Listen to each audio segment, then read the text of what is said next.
¿Listos para un viaje?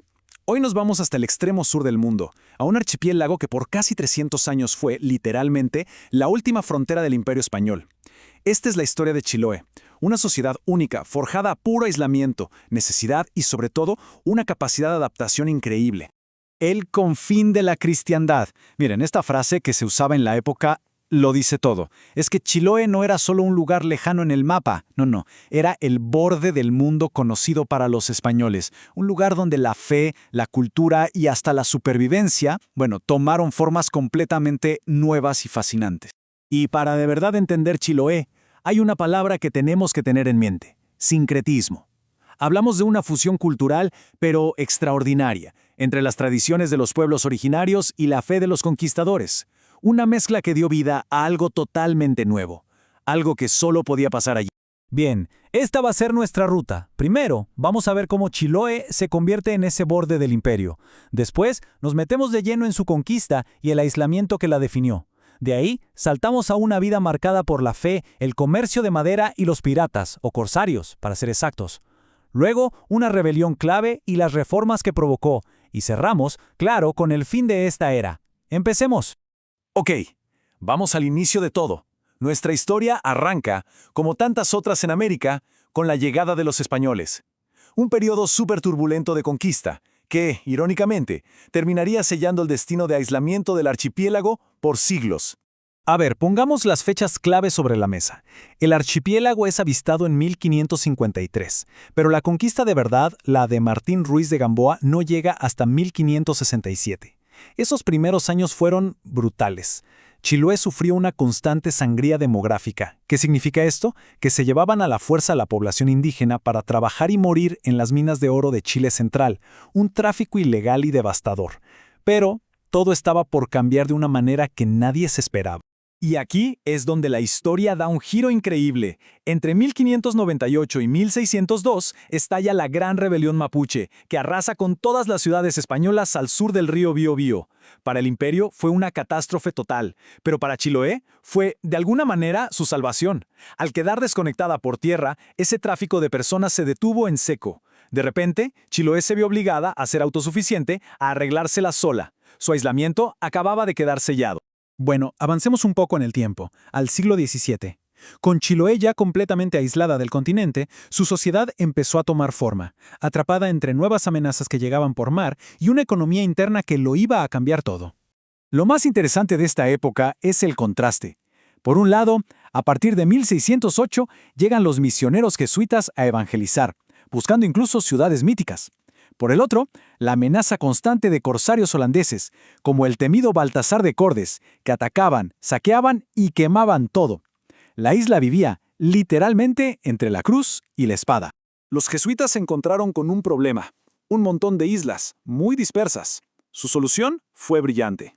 Crearon la misión ambulante. En lugar de quedarse fijos, hacían una gira anual por todo el archipiélago. Y para el resto del año, ¿qué hacían? Dejaban a cargo a líderes locales laicos, los fiscales, que se encargaban de mantener viva la fe en su comunidad. Una solución súper ingeniosa, nacida de la pura necesidad. Para mediados de siglo, la economía dio un vuelco total. Chiloé descubrió el valor de sus inmensos bosques de alerce y empezó a exportar sus tablas de madera valiosísimas al Perú. Este comercio sacó a la isla de la economía de pura subsistencia, pero, como vamos a ver, tuvo un costo social altísimo. Y con esto entramos al siglo XVIII. Vamos a ver cómo esa nueva y próspera economía de la madera generó tensiones tan fuertes que terminaron en una rebelión y, con el tiempo, en una reforma social que no tenía precedentes en la isla. Entonces, la pregunta es casi obvia, ¿no? ¿Qué pasa cuando una economía empieza a depender de la explotación? Pues el boom del alerce no fue gratis. La demanda de mano de obra se fue a las nubes. Y todo ese peso cayó sobre los hombros de la población indígena huilliche, que estaba sometida al duro sistema de la encomienda. El punto de quiebre fue en 1712. La rebelión huilliche fue una respuesta desesperada a las condiciones de trabajo brutales del comercio maderero. Y aunque fue aplastada con muchísima violencia, la rebelión no fue en vano. Sus líderes se las ingeniaron para llevar sus quejas hasta las más altas autoridades, lo que forzó a la corona española a crear nuevas leyes para proteger a la población y, al menos en teoría, suavizar la explotación. El impacto de esa rebelión a largo plazo fue inmenso.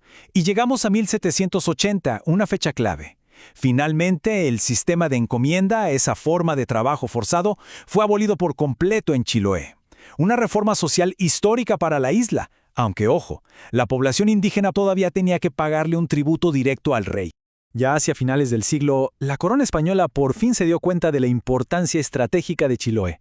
Era como un candado para proteger el Pacífico Sur. Así que en 1767 su gobierno pasó a depender directamente del Virreinato del Perú, y se fundó la ciudad de Ancud como su nueva capital militar. Chiloé se convertía oficialmente en un bastión del imperio.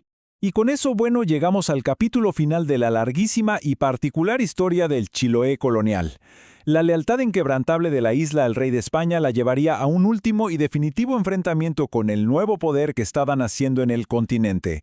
El año definitivo es 1826. Mientras casi toda América ya era independiente, Chiloé, por su aislamiento y su fuerte lealtad a la corona, seguía siendo el último bastión español en el sur.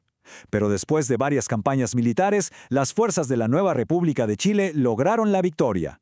Con la firma del Tratado de Tantauco, la era colonial de Chile llegó a su fin y el archipiélago fue, finalmente, anexado a Chile. Entonces, después de todo este recorrido, ¿cuál es el legado de estos casi 300 años? Pues un sincretismo cultural que no se ve en ningún otro lado. Una sociedad que aprendió a ser autosuficiente a la fuerza. Una tradición religiosa profundísima, marcada por la figura de los fiscales. Y una historia llena de resistencia y adaptación. Al final, su gran debilidad, el aislamiento, se convirtió en la fuerza que forjó su identidad única. Y cerramos con una pregunta para que quede resonando. ¿De qué manera sobrevive hoy ese legado de 300 años de aislamiento? Quizás la respuesta está en sus iglesias de madera, en sus mitos, en sus leyendas, en su gente. La historia de ese confín de la cristiandad sigue de alguna manera muy viva.